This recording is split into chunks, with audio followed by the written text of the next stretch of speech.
Welcome back to Things Go Sideways, the place for honest conversations about what happens when your world, your life, or your business gets shaken up in a way that makes it impossible to continue on the same path. When you've reached that impasse, those are the stories that we collect. Today, I'm sitting down with Shane Barker. Shane is a CEO. He's a digital marketing strategist. He's the founder of TraceViews AI. He spent over 20 years building businesses and advising Fortune 500 companies. And along the way, he learned that plans that looked the most solid were often the first to fall apart. Partnerships dissolved, markets shifted, and then the strategies that were supposed to scale instead stalled. Shane, thank you for being here. I am so excited to talk with you today. Yeah, this is going to be awesome. I was excited when we heard that I was going to be jumping on here today, and I think the audience is going to enjoy this. We have a great story of definitely going not necessarily the direction I was looking to go in, and Well, it was forced upon me.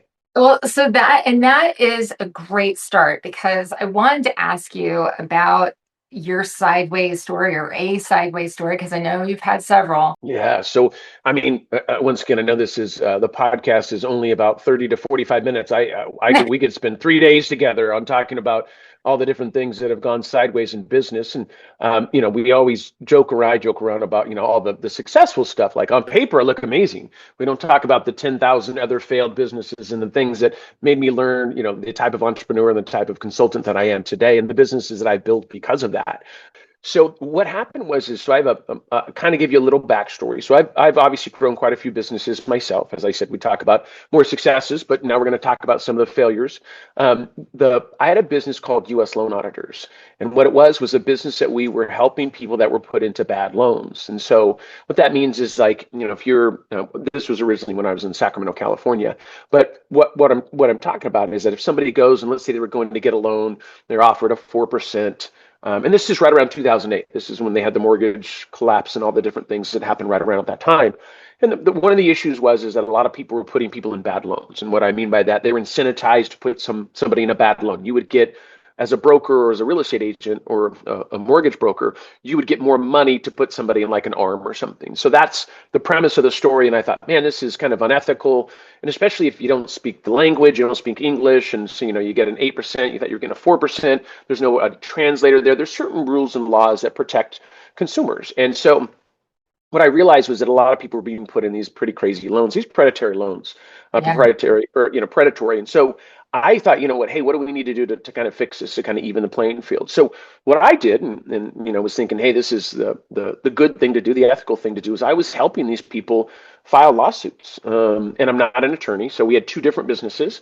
And what we would do is we would help them go and fight the big guy. So that was really the premise of what we were doing.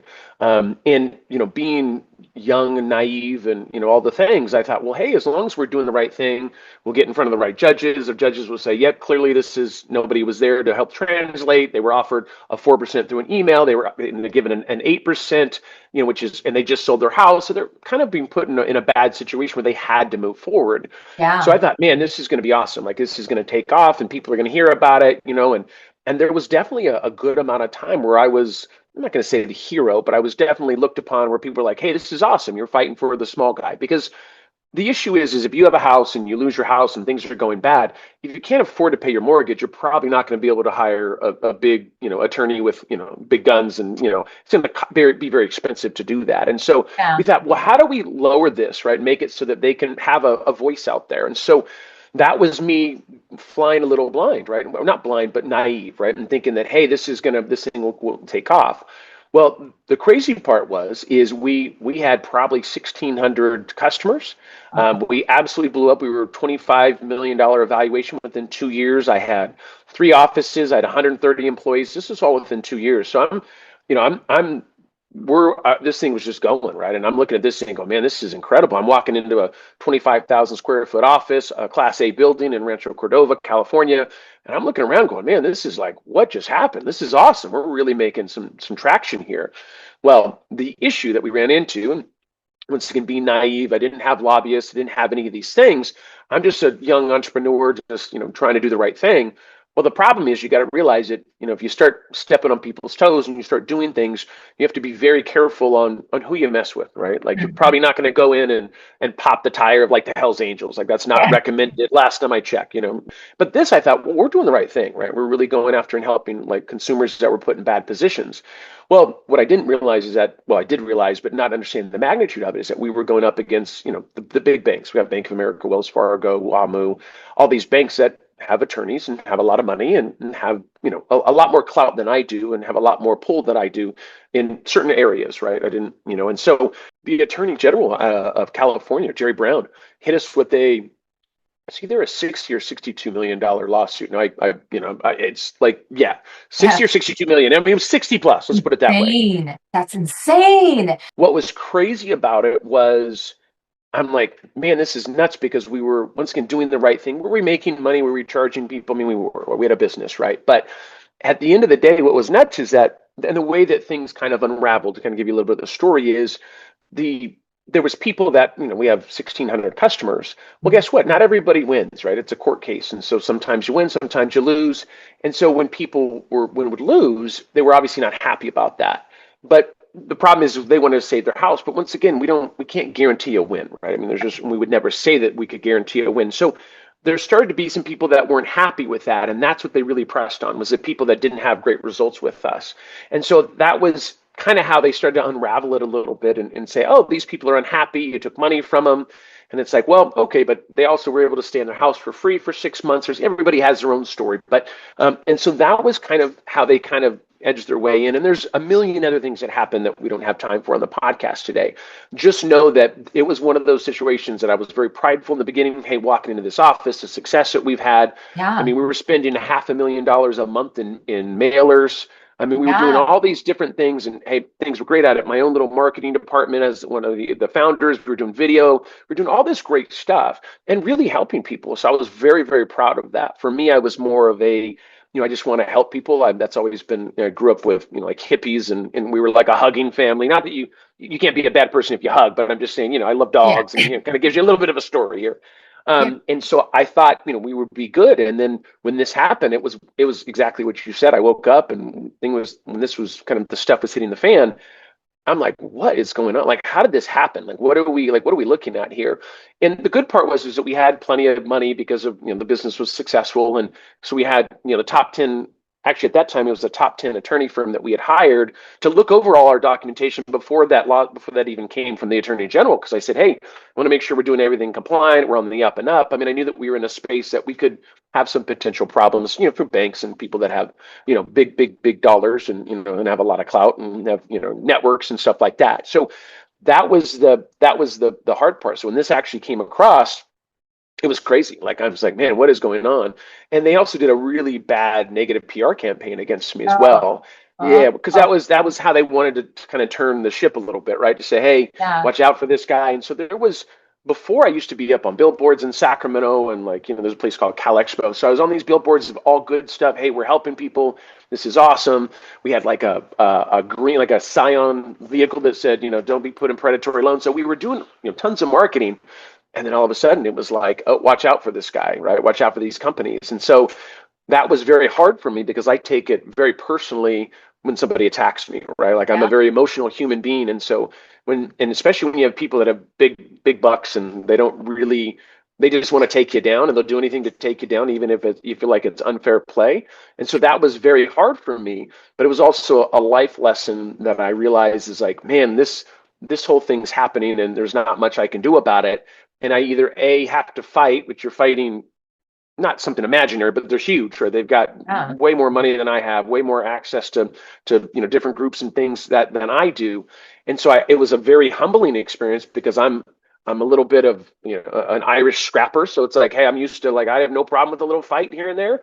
But this was just like, man, I gotta like kind of salvage myself and my business and try to do everything I can to be able to ride this thing on out. And so it That's was hard. It's like continued, it's like drawn out. And then I imagine no matter how scrappy and tough you are at the beginning, at the front end of that sort of a thing, all of the questions that you go through and asking yourself about like, and the relationships that you have being impacted as you're going along. Most of us will never know what that's like, where you have, some big bad Goliath coming at you on purpose and with a negative PR campaign geared gunning for your business and you personally. Yeah. Like that's crazy. Well, it was crazy, and it was one of those things that like I'm a stubborn individual, right? So like for me, I don't give up easily. But Mhm. there was a point, as you kind of touched on, where I kind of had to look at this and say, okay, how long can I continue to fight this? What I mean is more like online and people saying stuff that were saying untrue things about me and my family and the people that worked for our company. And so I was constantly fighting that. Instead of growing the business, now I'm fighting people that are saying things that are untrue. And so that was a big thing for me because people are saying stuff like it was ex-employees and stuff that I fired and even competitors at a certain point. And so there was this narrative that was put out there that was false.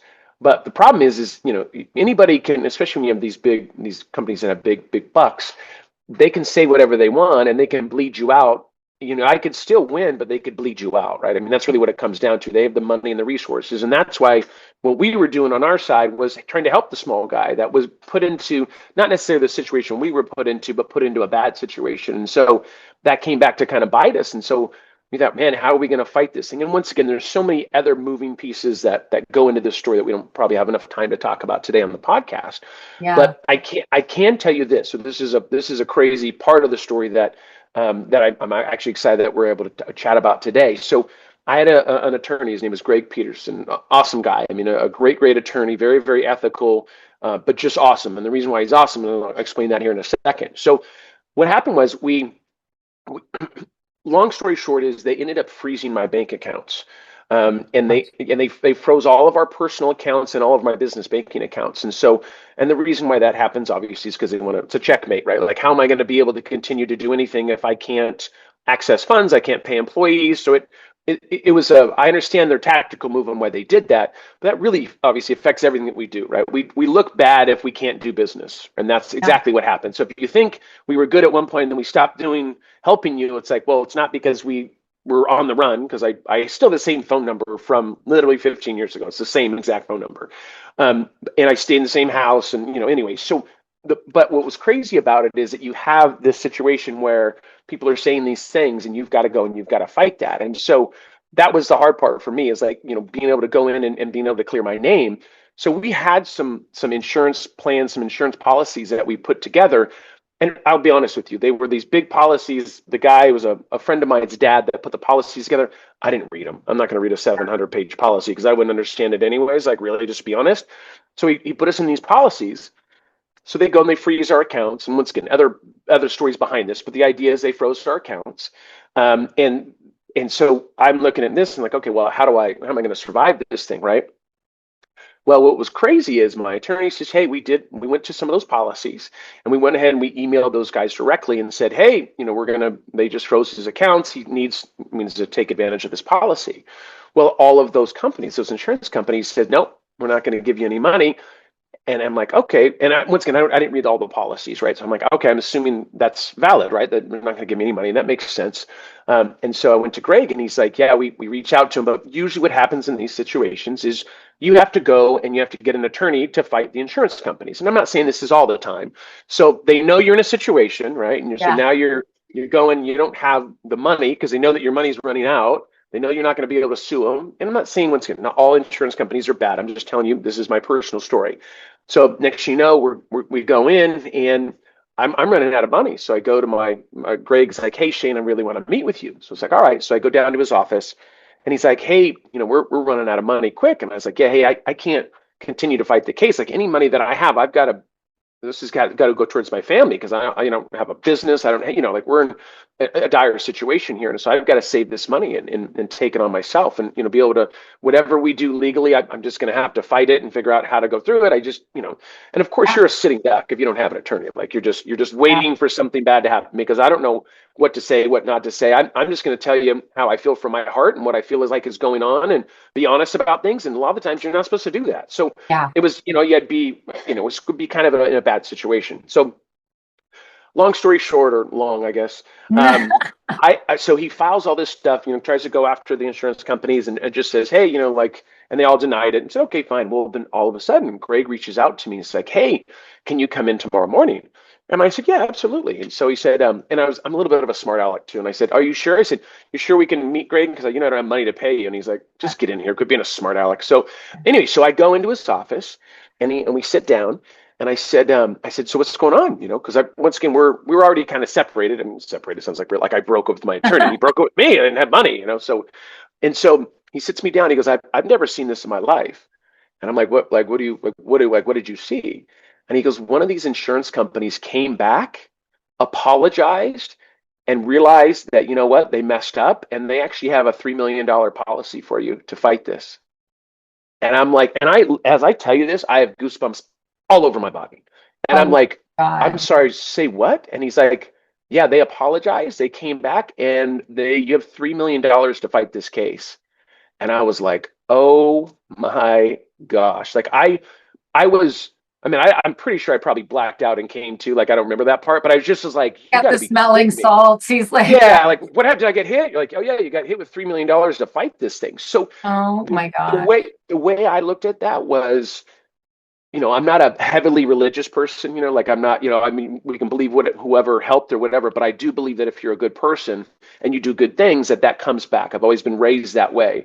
So that's where, when this happened, I was very much in question of like, what have I done wrong? Like, right. Like, and Yeah. I'm not saying our business was perfect. We grew very, very fast. There was some things that could have been improved. Not saying, we never did some of the things that they said we did, but, we could have, there's some things that we could have done to improve, which in Yeah. any business, when you grow that fast, you could look back and there's ways to improve, Yeah. no different than anything. But yeah, so long story short, we ended up using about 2 million of those dollars of the 3 million, and we actually won. We actually Wow. we actually won the case. Wow. Yeah, yeah, it was nuts. It was two crazy, crazy years because it wasn't a time where I could work, but it was like my reputation online was really, really bad because people were saying, "Oh, he's this, he's that," and so there was this thing that I had to go through myself. And even like when I'd apply for jobs, because I was like, "Well, I've got to get a job now." I had quite a few interviews with people like, "Hey, great, oh my God, this is amazing. This is what you've done." And I wouldn't hide that I was part of US Loan Auditors or because there Yeah. was nothing for me. I didn't want to like take Yeah. that out because I wasn't embarrassed about it, right? Like I felt bad for the customers and for my employees, but what happened was part of my journey, right? Like, so I looked at that and I felt very strongly Yeah. about that. Well, I would get these companies that would say, "Hey, we want to hire you. Oh my God, great background, long history, blah, blah, blah." And then they would ghost me. And I was like, God, it's kind of weird. And I was like, oh, it's because they would go and look me up online and they would see that we had a lawsuit and the attorney general and all this. And of course, you instantly think, I don't want any part of that. Like it could be true or untrue, but I still don't want any part of that, right? You're like, oh, okay. So that was something that really sucked because I couldn't get a job. I couldn't do anything. I was trying to pull my name out of the mud. And so it took 2 years for that to happen. And once again, there's so many other stories in between this, as I said, because we're only at so much time. But the end of it was that we ended up winning. The attorney general ended up coming back and saying, "Hey, we'd like to settle," and we were still in the thick of it. And I was like, "Well," and of course, once again, stubborn Shane was like, "Oh, of course you want to settle because you're realizing that there's nothing there, right?" Yeah. Um, and that was, but and my attorney said, "Hey, this is awesome," and I was like, "Yeah, we got him against the wall," and he's like, "No, no, no, that's what we were looking to do is get out of this, right? We're not trying to put them up against the wall." And because I'm like, well, you guys have like really messed my life up. And so I was trying not to take that personally, which of Yeah. course I am taking it very personally. And so, we're in a situation where we ended up, winning and we, had to go through some certain things and file this and do that and all the things. And there were some things that I had to say that I did that weren't necessarily true for me to be able to move forward and for the lawsuit to be dropped, which I didn't like. And, that's another conversation. But at the end of the day, it was like to get out of it, this is what I had to do. And it was just a crazy, crazy situation of like, man, what just happened? Like here we are, got this business. We're obviously showing traction. There's, a good amount of people that are signed up with us. I mean, we had obviously 1,600 customers, a lot of people that were put in bad loans. We did definitely help some people, Yeah. but when you got bigger people, and once again, nothing against Wells Fargo or Bank of America. They did what they had to do. They felt they were being attacked, and they're protecting their house. I totally get that. And same thing with Jerry Brown, who was the attorney general at the time. You Well, know, yeah, I think that in hearing this story, it's just such an incredible sideways moment because this was not just a huge thing, life changing, but it was like continuous stress for a long period of time where you don't know how it's going to turn out. And that uncertainty weighing on you, the responsibilities that you have, the questions you have about who you are, what you're going to do with your life, like what you're able to do at that moment. And I'm sure at some point you just wanted to sort of duck your head and like just oh, plug me in someplace where I can make money and go over here and have something be super simple, super easy that I don't have to stress out about because it's chaos over in this part of my life, you know? yeah, and there was no tapping out. It's not like you just quit your job and you go and do something different. I had to stay engaged, and I had to be a part of it, reading thousands of pages of legal documents, going through emails, and I mean it was my full-time job was to fight for my life, right? It really is Yeah. what it was. And so the hard part was the thing that really bothered me, and not that it didn't bother me that I was a part of it, but was how it affected my family, how it affected my friends, how it affected my name, how it affected all my customers, all my employees. That was the hard part for me because they're all innocent victims. And I'm not saying, I was innocent too, but I get it. I'm the face of the company. Of course, you're going to come after me. I'll take the punches, right? I don't have a problem with that. I mean, I didn't know they were going to be that big of punches. I would have preferred smaller punches, but like at the end of the day, it's like, I'll take that on. Yeah. But the hard part is how everybody else was looking at it. Like I had family members that would called me up that were either family members that were their friends were clients, and they would call me up and say, "Hey, what are you doing? You're scamming people." And I'm like, "Wait, hold a second. Like Oh my you're gosh. seeing you just saw something on the news, and somebody said this is what's happening. But like me as an individual, like, do you think I would do that? Well, I can't imagine that you would do that. Then why How are you believing hurtful. this, right? Oh, Because it's yeah, scary and hurtful. And I mean, you think about like your reputation, and I think this ties in obviously directly into everything that you're doing today, but like you think about your reputation and like the relationships that you have with people. And when they're starting to come to you and make assumptions about you based off of what somebody else is saying, it's like dagger to the heart, the spleen, the soul, like every other piece of your body that you can think of. Like, I can't even imagine. And you probably you wanted to probably replace those billboards that you had been on before for advertising and say, not it. Like, come on, this yeah. is not, I'm not getting a fair shake here. Well, and that's the hard part is like whose attention do you get, and then who's going to have your side, right? They Yeah. see something on whatever channel it is, they assume it's facts, and so that was the hard part too. We actually have some interesting things that we did to combat that, which is, like I said, another conversation. But we definitely did everything we could to try to push back on that PR stuff. Give you an example, the people they interviewed. Once again, they didn't win their cases, but they said that we didn't do anything. Well, what I did was I actually created a video, and it showed like 400 pages of documents on stuff that we did do for each one of them.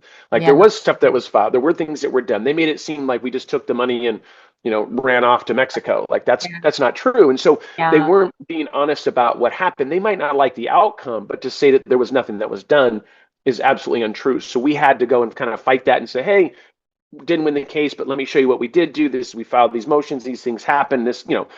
So there was, I wanted to make sure that people knew that we didn't take advantage of people. What we were doing Yeah. is trying to help them. And really, at the end of the day, two of them out of the three that were interviewed hadn't even paid us for the last 6 months, but we continued to fight their case. They didn't tell anybody that. So what I'm saying is like like for us, it was like, hey, I'm not trying to badmouth these people, but I am going to let you know that what they're saying is not 100% true. Did we not win? That is true. But guess what? Let me show you what we did do for them. So you can kind of know that because they had this narrative of like we ran off and we, got an RV and we grabbed some female dancers and drugs and just ran off and went off to, Uruguay or something. Like that's not what we did. Like we were Yeah. literally stayed in Sacramento and did our thing. So yeah, it was a pretty crazy what it did for me and what I realize now, and this is, we talked about going from something that traumatic or crazy that happens and how do you deal with it. What it did for me is just realize how to, I don't want to have a big business where I have 130 employees. So now we have a very, small, agile team. Also understanding like our potential risks, right? So we talk about like SWOT analysis or things like, hey, what is your risks? And so now I look at risk very differently of like, hey, right now we remove reviews for people that are selling Amazon. So we're also Amazon's a big fish. So Yeah. that's another one. So it's like people think, this thing with going after, big companies or something. Apparently I do. I guess apparently I'm very stubborn. But the thing of it is like, well, how do we do things differently, right? How do we protect ourselves? Because, like I Yeah. said, over at US Loan Auditors, I had top 10 attorney firm in the nation. We were probably top five, actually, they were. And they were huge. I mean, you're My talking gosh. thousands of attorneys. Yeah. And I'm paying, crazy retainer each month, even if they didn't fight anything. So I was like, I'm well protected here, but I wasn't, right? I was very vulnerable and didn't know that. And so, anyways, that the point of this was is like now I do things very differently and think about I really look at risk before I would look at it. But I was like, if you do the Yeah. right thing, good things will happen. I do that $3 million. I think was the good thing that happened to me, where whoever we believe in, higher ups, wherever, that they did something and said, "Hey, let's give this kid a shot." And to this day, I still like it. Still blows me away that even happened because it's just my attorney was like, "I've never seen this." He's been an attorney for 30 years at that time. He's like, "I've never seen them apologize and say you got $3 million ever." Well, it's So amazing. It's amazing that they did that. And I did want to ask, did this directly lead to trace views? Like, did this directly lead to, hey, this if this happened to me, this can happen to others, and like, I want to figure out a way to help that person fight off when there's things that are unfairly being said about that. Is that where that came from? And did you it, go directly from that business to creating trace views, or was there like, walk me yeah, through how all of this yeah, happened, yeah, yeah. because the genesis, if you will. Yeah, Yes. yeah, yeah. How it played out. So what happened was is during this whole time, and obviously the lawsuit and everything, I really couldn't do anything else except focus on this because it was just like it was taking up so much of my time. And so it was very difficult to, even though I was applying for jobs, as I said, and people were, oh my God, great, great, great. And then they would ghost me. And I was like, okay, I've got to figure this out. What this caused me to do was go into online reputation management. And so what I did is because I had to go clean up my own name and Mhm. said, okay, so I've got to go learn this. And so that's what I spent my time. I went to the gym. I lost 40 pounds. I was, Wow. focusing on what I could control, right? What are Okay. things that I can control? Like, yeah, exactly. Like I'm Yeah. like running away from, the attorneys. And so what I was trying to figure out is, okay, what can I make what are the things I can control, make my life better personally? So I did that. And then what I did is I went ahead and started doing online reputation management for celebrities down in Southern California. Huh. Because I was in Northern Wait California. wait a second, time out. How do you go? I mean, even if I dreamt of going into online reputation management, I think that the jump from I'm, on my treadmill at the gym figuring out what I'm gonna do, online reputation management. Yeah, I'm gonna make things right for these celebrities. How did you jump to that? Oh my God, So, that's so crazy. what was crazy about it is that what I wanted to do was I wanted to work with celebrities, and the way that this happened was I want to work with people that were put into situations that they didn't do something wrong necessarily, right? So what I mean by that is maybe ex-wife or somebody saying something crazy that really didn't happen. And so if somebody would come to me, I had it was a friend of a celebrity, I can't say their name, but of that came to me and said, "Hey, I have a situation with a friend of mine, and I didn't know they were who they were. And like I know that with what you've done with your thing and how you've kind of cleared your name up, would you help them?" And I was like, "Absolutely." So they introduced me, and I'm like, "Okay, this is like an A-list celebrity, right?" So I'm looking at that, Yeah. going, "This is kind of crazy." Well, at that time it was because, mainly with celebrities, it's not they're not going to go Google and find out who the next person is. They're going to go talk to people in their industry, the network, and say, hey, who do you work with? Well, the guy that I had worked with was, I mean, he was obviously really, really big, but we were able to clear him up because it was a situation that was, I can't give all the details because I can't, because then people will You know who he can't is. But any anyways, my point is that I was able to clear his name and help him online, right? yeah. Offline was his own thing, at a court case and all this, but online I was able to help him clear that up. And then so of course naturally he goes and talks to other people. And I did have a few celebrities that reached out to me, that they came to me and they're like, hey, I have a friend, this happened to him. And I'm like, well, do you think that really happened? Like, and it was a really bad situation. And they go, yeah, we think it did, but we want to clean it up. And I was like, yeah, I want nothing to do with that. Yeah, like Yeah. I'm not, you don't have enough money, and it's not even a money thing for me. Like, if you're a bad person and you did bad things, and I mean really bad things from what I understand, I don't want any part of that. I'm not here to like cover things. I'm not the fixer. I'm here like, hey, if you want me to even the playing field and cut like not and push that stuff down because you can prove to me that this was not you, that this was a situation or something happened. So I Yeah. had to learn that because my ethics and morals were more important than money to me. So Yeah. that's how things got kind of interesting there. And then from there, because I have a background in SEO, so of like, content and pushing stuff down and Yeah. moving, so that's how it naturally kind of progressed into that. I didn't have to advertise. It was kind of word of mouth that people were saying, oh, he did a good job for me. So that kind of took off. And then naturally now it jumped into, trace views. The thing with U.S. loan auditors is about 2008, like right around when the mortgage collapse happened. So that's what kind of our basis of saying, hey, how can all these loans go bad if, less people were taking advantage of it anyways.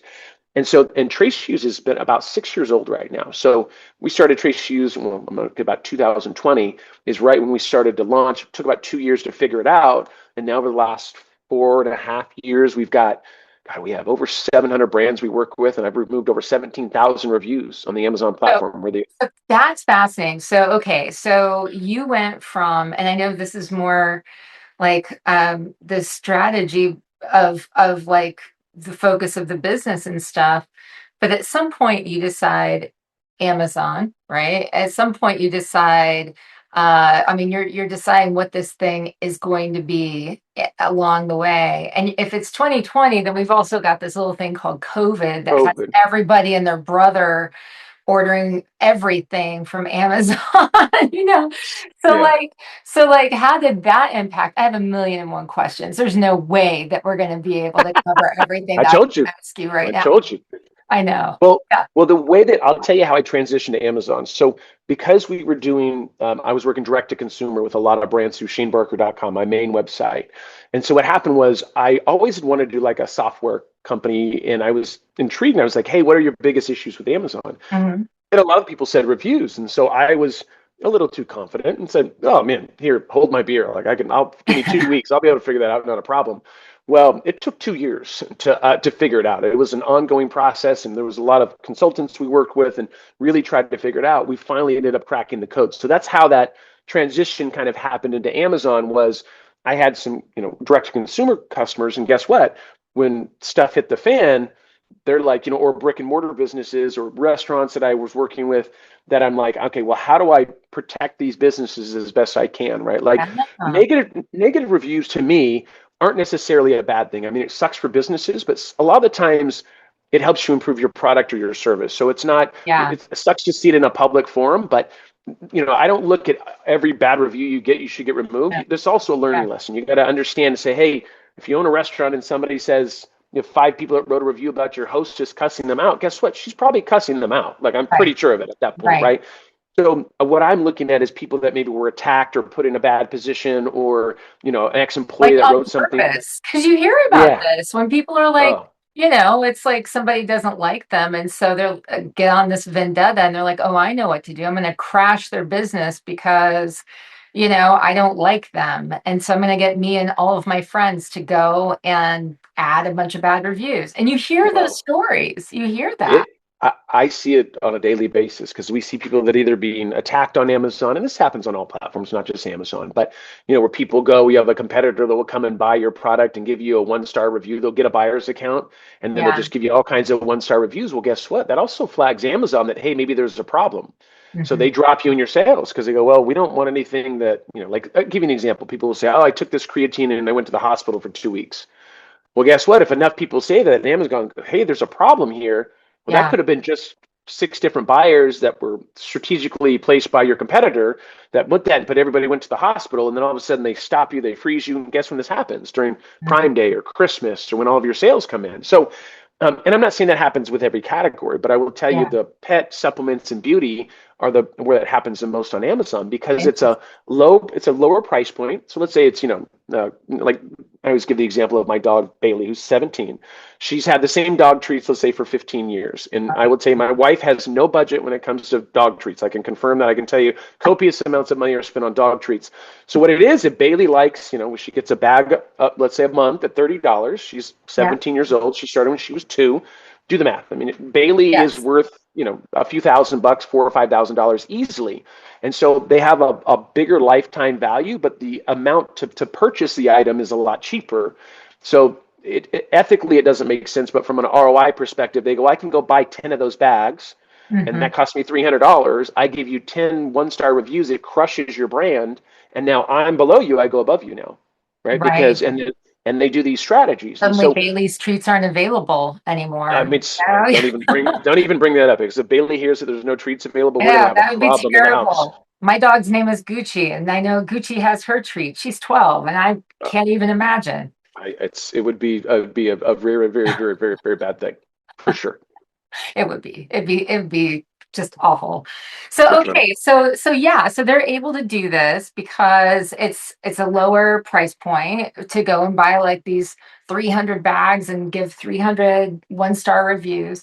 And you figured out, and your team has figured out how to be able to identify that, combat that type of thing.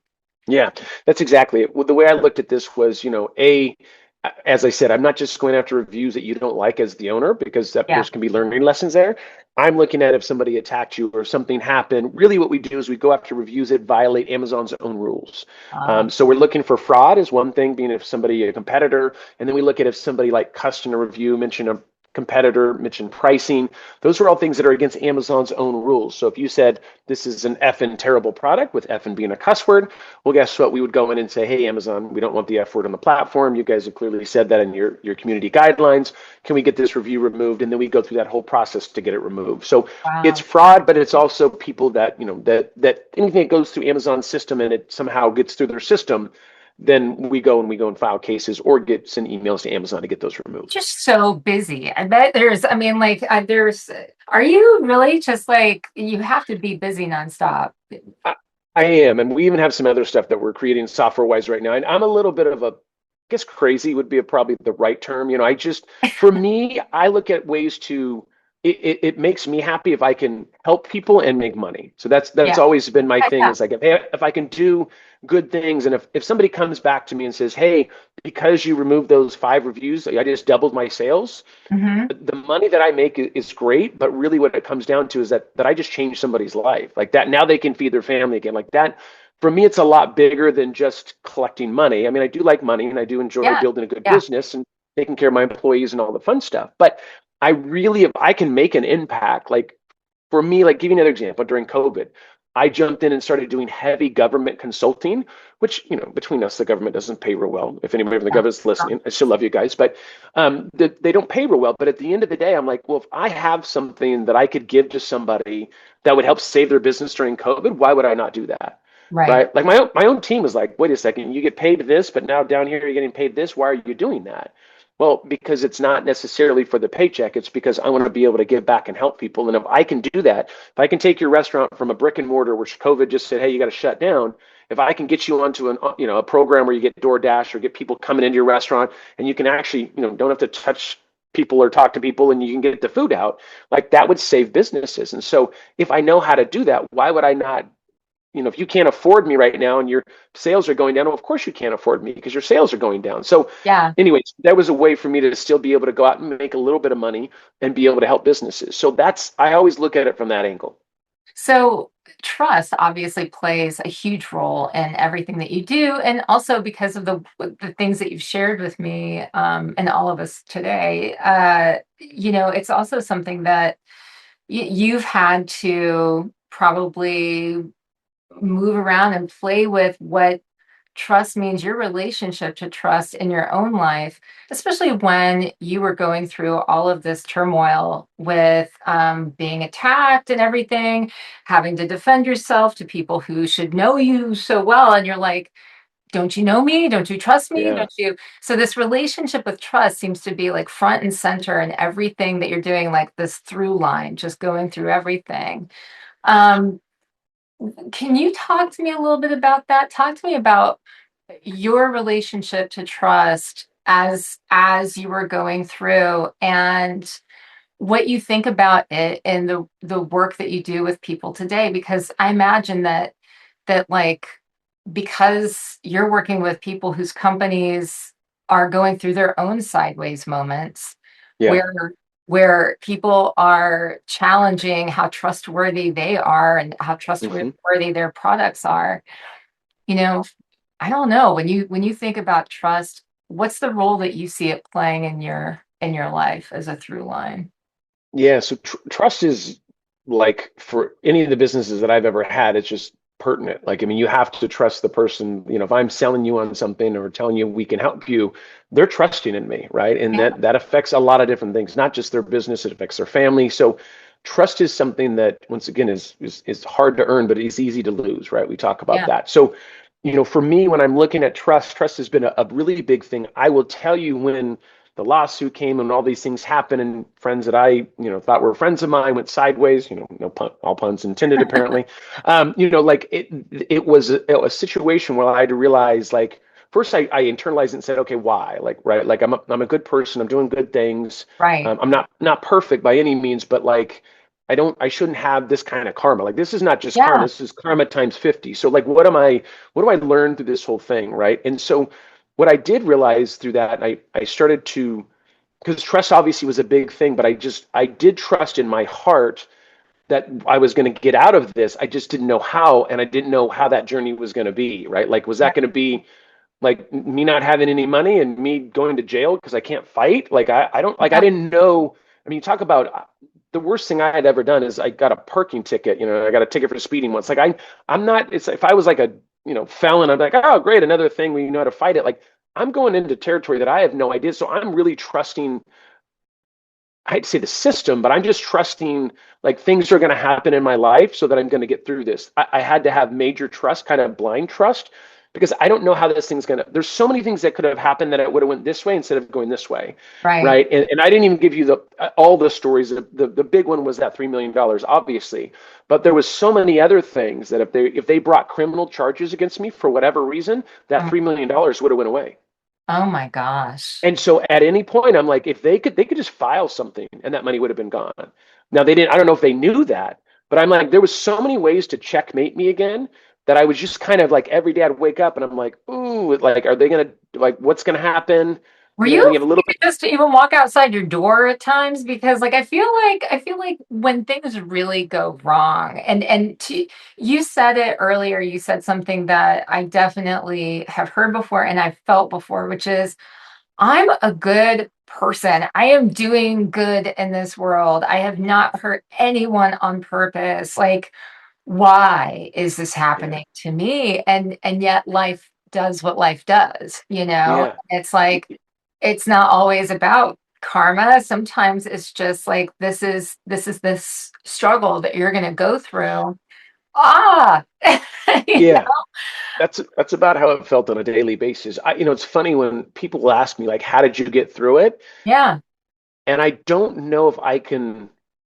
I mean, I know how I got through it, but I don't know how I got through it. Like, what I mean by is I took care of and I touched on this earlier, is I took control of things I can take control over, right? at the I can't, gym, you know? yep, the gym, absolutely. The gym, anything that I'm like, okay, getting better fitness, I Yeah, can still spend time with my family and I can, do those things. Those are things I'm in control over. I can't control what other people are saying, which is very difficult for me because especially when they're attacking me and I know that's not true. And so I had to go, okay, like that's going on. Right? Nothing I can do about that for the most part, right? But what I need to do is focus on myself and my family, and like how do I go to and like stabilize that, right? How do I something that I have control over? It's the same thing now. I look at like politics or world hunger. It's like I can't control all of that. I can do some Yeah. things to help and donate or whatever, but I can only really control what's here.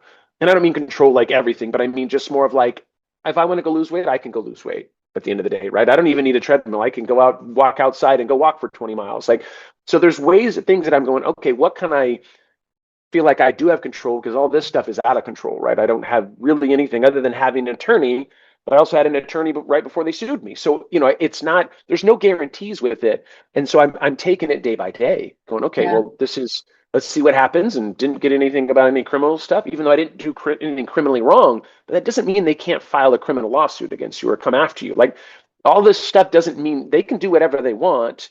That doesn't mean that you did it, but they can come after. Like, I could file a lawsuit against you for whatever reason. I could just go do it. We can go to war, and then after 1 year say, "Hey, I was just kidding."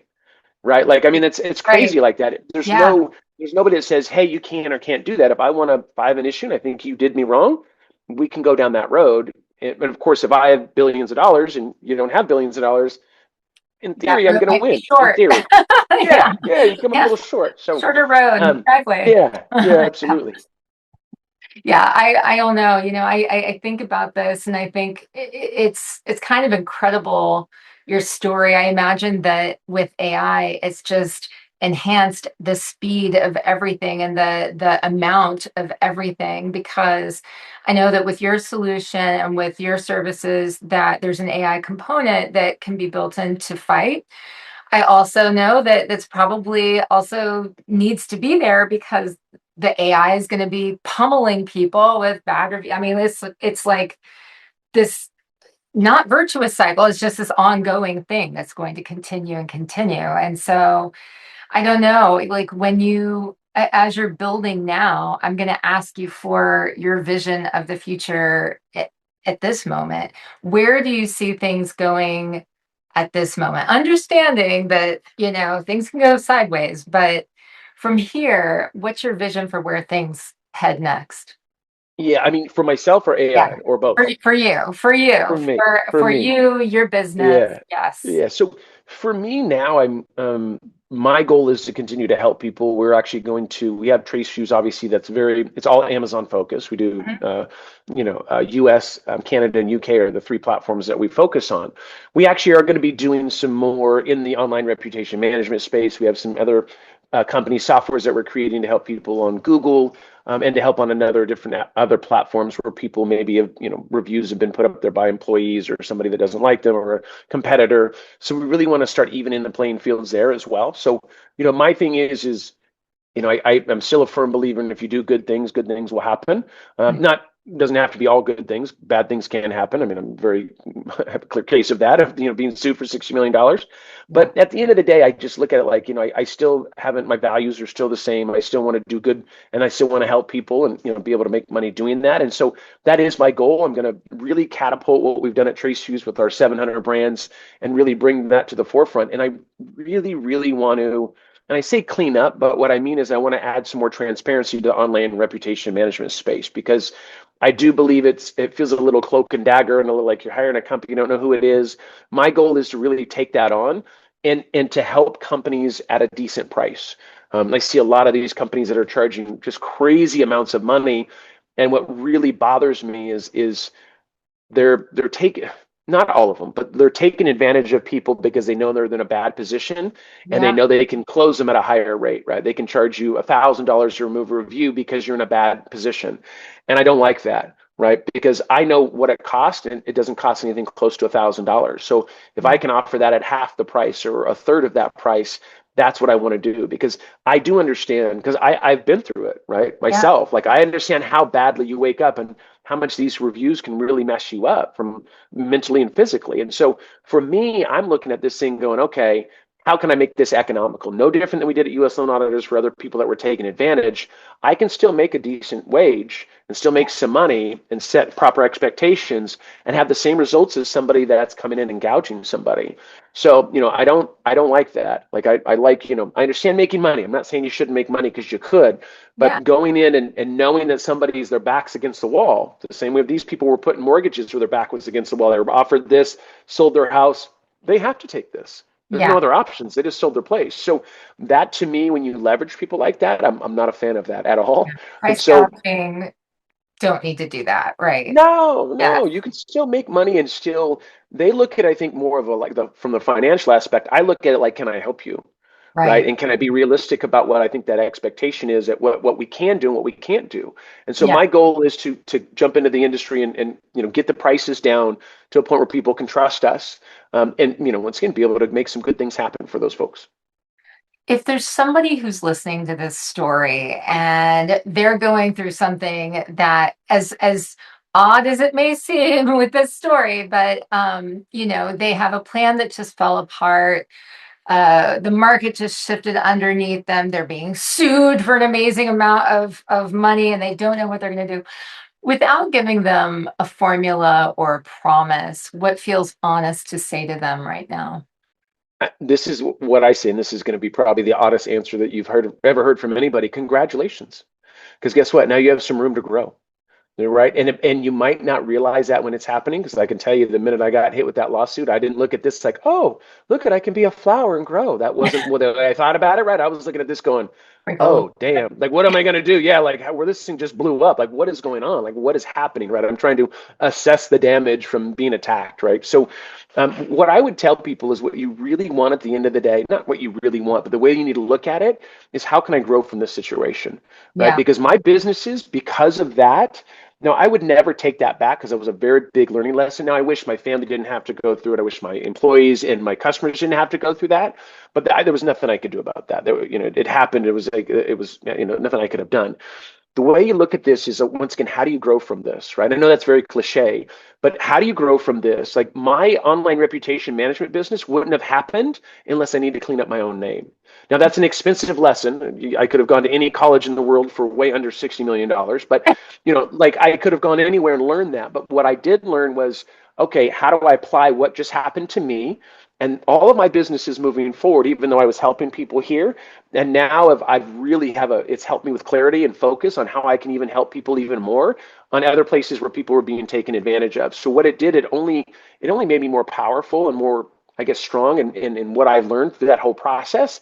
And you too will become stronger in whatever you're dealing with, right? Like it sucks. You can be in the middle of the storm.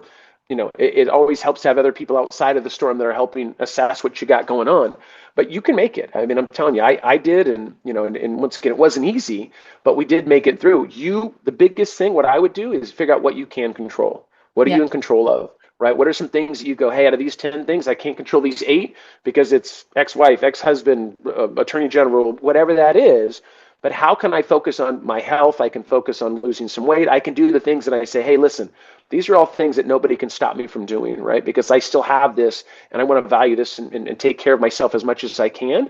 And that's what I did. I looked at what do I have control over, and I knew that that eventually good things would happen, but I just didn't know how long that was going to be. It just happened to be 2 years, and it just happened a gift, not a gift, but I was paying my premiums. So thank goodness I was paying my premiums, and I got $3 million to fight the case. But Yeah. those that all happened because I believe that once again, not to seem all foofy and hippie, but like that good things happen to good people. And hey, you put some good stuff out there that eventually, it might not feel like it, but you will pop out of that. Things are, there'll be something better on the other side, which once again, I know is very cliche, but trust me, there is. Excellent stuff. I thank you so much for joining me today. There's a lot of people who are probably holding on to some plan or some vision of their life that even as they're hearing this, they have the idea that it's not going to go out, it's not going to continue that way, that things are going to be changing. Your story, Shane, it reminds us that even when things are falling apart or things are not going the way that we want them to, that there is something that we can learn on the other side of it. And so before we go, everyone, Shane has some great resources. We're going to have links to everything in the show notes. His website, he has a couple of websites, tracefuse.ai. You want to go to that and check that out.